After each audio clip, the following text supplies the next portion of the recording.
मित्रों, एस्ट्रो गुरु चैनल के माध्यम से आपको एक नए संकलन का सुंदर शिक्षा युक्त ज्योतिष का प्रारंभिक चरण प्रारंभ होने जा रहा है, जिसमें आप लोग अपने वास्तविक तथ्य को समझ पाएंगे। ज्योतिष अति सूक्ष्म है। इस पर सबसे पहले मैं ये बता देता हूँ कि यदि आप विद्यार्थी हैं, ज्योतिष पर कुछ सीखना चाहते हैं, कुछ जानना चाहते हैं, तो ये संकलन आपके लिए रामबाण सिद्ध होगा।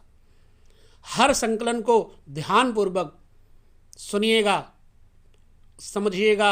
एक एक चीज का आपको नक्षत्र संबंधी, ग्रह संबंधी विवरण दिया जाएगा। तो आइए शुरू करते हैं। नक्षत्र विवेचन।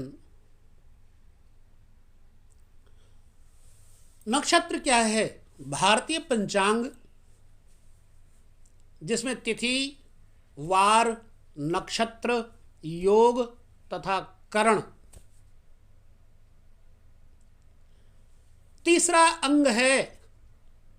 न क्षरतीति नक्षत्राणि, अर्थात जिनका क्षरण नहीं होता वे नक्षत्र होते हैं। नक्षत्र सदैव अपने स्थान पर ही रहते हैं, जबकि ये नक्षत्रों में संचार करते हैं। नक्षत्रों की संख्या कितनी है तो हम आपको बताते हैं। प्राचीन काल में 24 थी, जो कि आजकल 27 है। मुहूर्त ज्योतिष में अभिजित को भी गिनती में शामिल करने से 28 नक्षत्रों की भी गणना होती है। प्राचीन काल में फाल्गुनी, आषाढ़ा तथा भाद्रपदा, इन 3 नक्षत्रों में पूर्वा तथा उत्तरा इस प्रकार के विभाजन नहीं थे। ये विभाजन बाद में होने से 24 + 3 27 नक्षत्र गिने जाते हैं। राशियों के साथ समन्वय करने की दृष्टि से नक्षत्रों के समान विभाग किए गए हैं। बड़े ध्यान से सुनिएगा, क्योंकि इसमें आपको ज्योतिष के हर अंग पर जानकारी मिलेगी। जी हाँ, तो जिनमें प्रत्येक विभाग 13 अंश 20 कला का होता है, परंतु आकाश में इनका विस्तार वास्तविक रूप में तुल्य नहीं है। इस आधार पर इनमें चंद्रमा के रहने की अवधि बराबर नहीं होती। इस कारण नक्षत्रों का विभाजन मुहूर्तों में भी किया गया है। अब कोई नक्षत्र 15 मुहूर्त, कोई 30 मुहूर्त तथा कुछ नक्षत्र 45 मुहूर्त वाले होते हैं। अब एक बात और सोचने की है कि मुहूर्त क्या है। बहुत लोगों को नहीं पता है मुहूर्त कितने घड़ी का होता है। तो हम आपको बता देते हैं कि मुहूर्त जो है 2 घड़ी अर्थात 48 मिनट का होता है। एक मुहूर्त 48 मिनट का होता है। पंचांग में जिस नक्षत्र में चंद्रमा स्थित होता है उसी का भोग काल लिखते हैं, वही दिन नक्षत्र होता है। नक्षत्रों को अंग्रेजी में कॉन्स्टेलेशंस कहते हैं। तो नक्षत्रों का वर्गीकरण 2 प्रकार से मिलता है। प्रथम प्राप्त वर्णन उनके मुखानुसार है, जिसमें ऊर्ध्वमुख यानी ऊपर की ओर, अधोमुख यानी नीचे की ओर तथा तिर्यंग मुख अर्थात तिरछे मुख वाले इस प्रकार के 3 वर्गीकरण हैं।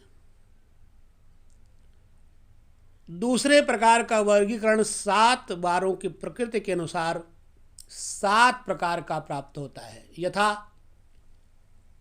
ध्रुव यानी स्थिर, चर, उग्र, मिश्र, लघु, क्षिप्र, मृदु तथा तीक्ष्ण। यह संक्षेप में नक्षत्रों का कुछ विवेचन प्रस्तुत है।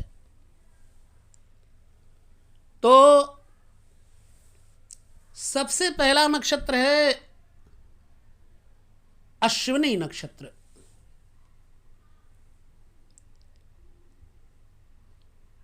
ये यजुर्वेदियों का विशेष विवाह नक्षत्र है। इस प्रथम नक्षत्र के देवता अश्विनी कुमार हैं, जो देवताओं के चिकित्सक हैं। शरद पूर्णिमा का चंद्र इसी नक्षत्र में होता है, अतः इसे शारदीय कहते हैं।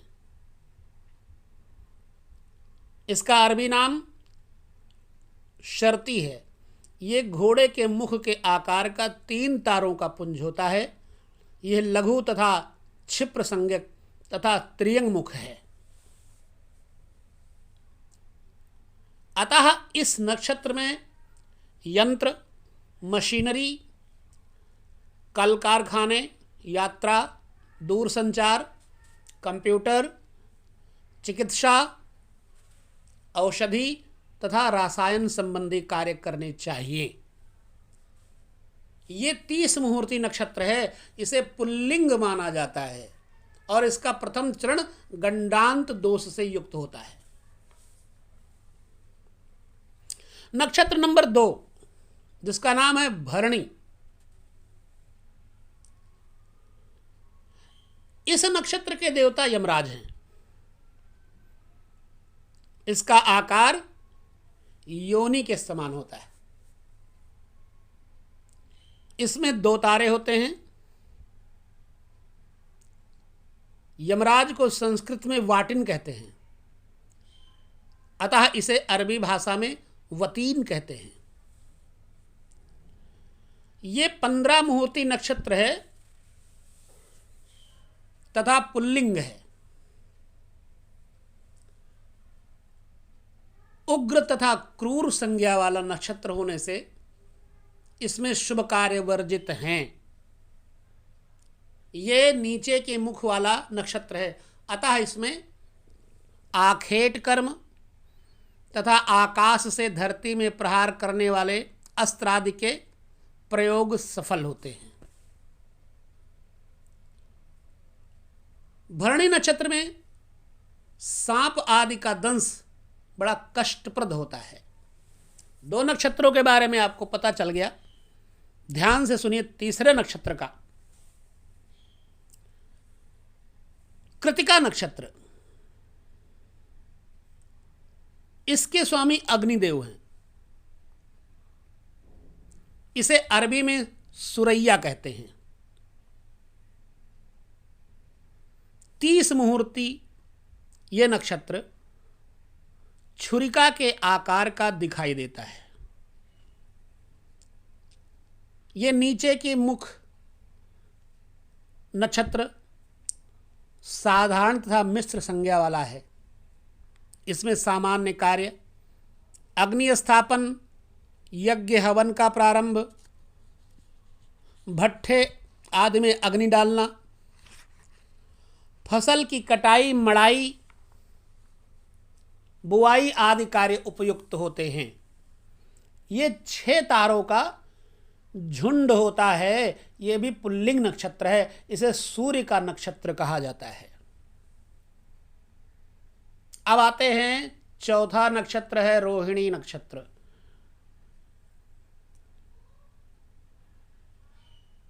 इसके स्वामी ब्रह्मा हैं और इसका अरबी नाम है दब्बात।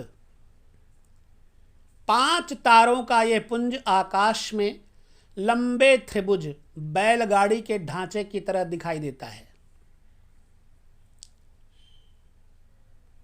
यह पुल्लिंग नक्षत्र ध्रुव तथा स्थिर प्रकृति का एवं ऊर्ध्वमुख है, ऊपर की मुख वाला।